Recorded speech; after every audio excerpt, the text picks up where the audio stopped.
കാരമുക്ക് ശ്രീനാരായണ ഗുപ്ത സമാജം higher secondary സ്കൂളിന്റെ 106ാം വാർഷികാഘോഷവും യാത്രയയപ്പ് സമ്മേളനവും സംഘടിപ്പിച്ചു.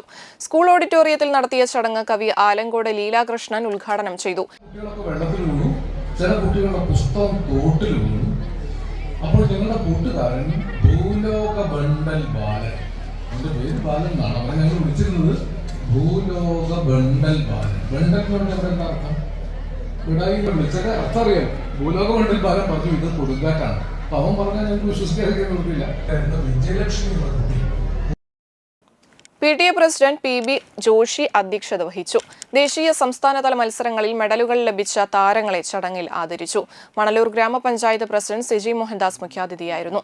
School manager CS Pradeep master, Manalur ഗ്രാമപഞ്ചായത്ത് അംഗങ്ങളായ സിന്ധു ശിവദാസ്, സുനിത ബാബു, സമാജം president Biju Ollekkatt, secretary Sasidharan master Kottekkad, school principal Preetha P Raveendran, headmistress Jayanthi N Menon, PTA vice president Kannan Koottala, മാതൃസംഘം president Shari Jubin, staff secretary Bijoy B Eranezhath, school chairman TS Devadath, programme convener EV Dinesh എന്നിവർ സംസാരിച്ചു. തുടർന്ന് കുട്ടികളുടെ വിവിധ കലാപരിപാടികൾ അരങ്ങേറി.